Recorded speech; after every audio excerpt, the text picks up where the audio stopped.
اب میلاد ہم جب کہتے ہیں میلاد مصطفیٰ صلی اللہ علیہ وآلہ وسلم تو یعنی ہم حضور علیہ السلام کی پیدائش کی خوشی مناتے ہیں. ہم اللہ کے نبی صلی اللہ علیہ وآلہ وسلم کی ولادت کی اور پیدائش کی خوشی مناتے ہیں.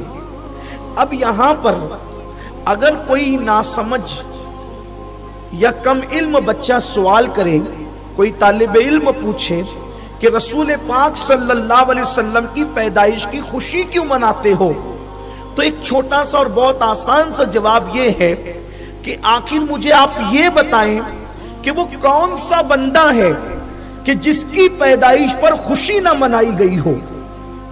وہ کون سا بندہ ہے جس کی پیدائش پر خوشی نہ منائی گئی ہو. جو بھی دنیا میں بچہ آتا ہے اس کی خوشی ہر اعتبار سے منائی جاتی ہے. حمال کے گھر بچہ پیدا ہوگا تو کم سے کم خوشی اتنی ہوگی کہ ماں باپ خوشی منائیں گے، دادی دادا خوشی منائیں گے. اور اگر وہ بندہ اور پوزیشن والا ہے، اگر وہ بندہ اور پوزیشن والا ہے تو پھر رشتہ دار بھی خوشیوں میں شامل ہو جائیں گے. وہ بندہ اور پوزیشن والا ہے تو محلے والے بھی خوشیوں میں شامل ہو جائیں گے. ایم ایل اے اور ایم پی کے گھر بچہ پیدا ہوا تو ممکن ہے پورا گاؤں خوشیوں میں شامل ہو جائے. وزیر کے گھر بچہ پیدا ہوا تو ممکن ہے پورا ملک شامل ہو جائے. لیکن یاد رکھیں کوئی بچہ ایسا نہیں ہوتا جس کی پیدائش پر خوشی منائی نہیں جاتی. لیکن ہاں کچھ بچے ایسے ہوتے ہیں، ذرا دھیان سے سننا، توجہ فرمائیں. کچھ بچے ایسے ہوتے ہیں جن کی پیدائش پر نہ ماں کو خوشی ہوتی ہے نہ باپ کو خوشی ہوتی ہے.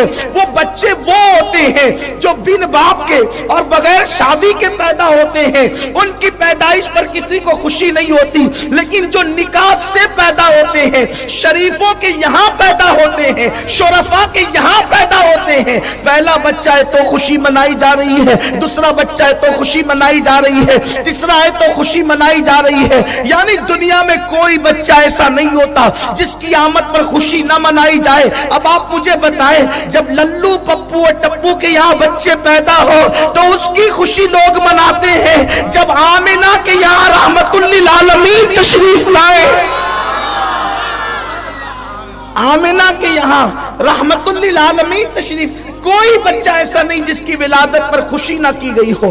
لیکن ایک بات یہ ہے، ہاں کسی کے یہاں بچہ پیدا ہوتا ہے تو کچھ لوگ خوشی مناتے کچھ نہیں مناتے.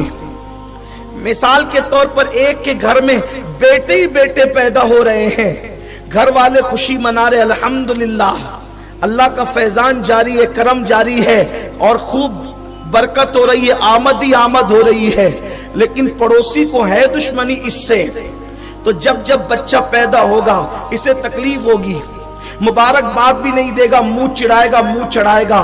تو آپ نے کچھ کہنے کی ضرورت نہیں، آپ سمجھ جائیں گے کہ آمد پر یہ جو مبارکباد نہیں دے رہا ہے اس کے چہرے پر تبسم نہیں ہے بلکہ چہرہ اتر گیا ہے، بلکہ لوگوں سے بھی لڑ رہا ہے. کیوں اس کو مبارکباد دیتے ہو، کیوں اس کو ارے مبارکباد دینے میں حرج کیا ہے؟ اگر خدا نے اس کو نعمت دی ہے تو مبارکباد دینی چاہیے. آپ کیوں منع کر رہے ہو؟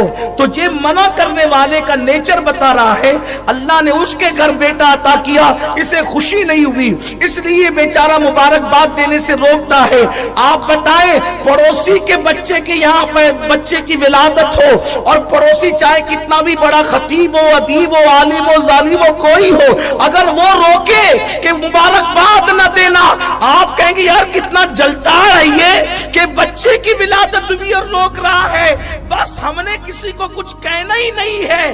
جس کو دیکھو نبی کی آمد پر مبارکبادیاں ہیں اسے نبی کی آمد کی خوشیاں ہیں. اور جو منع کر رہا ہے، اب آپ مجھے بتائیں کہ منع کرنے والے کے دل میں کہیں نہ کہیں نبی کی پیدائش کے حوالے سے دکھ ہے، بیماری ہے، درد ہے، جلن ہے، اسی لیے تو وہ روک رہا ہے. ورنہ میرے نبی تشریف لائے تو حدیث پاک میں آتا ہے کہ مشرق کے جانوروں نے مغرب کے جانوروں کو مبارکباد پیش کی، پتھروں نے خوشیاں منائی، کنکروں نے خوشیاں منائی، فرشتوں نے خوشیاں منائی. حتیٰ کہ اللہ نے خوشیوں کا اظہار اس طرح کیا کہ جس سال نبی کی ولادت ہوئی اس سال اللہ نے بیٹیاں پیدا نہیں فرمائی، 70,000 بیٹے ہی بیٹے پیدا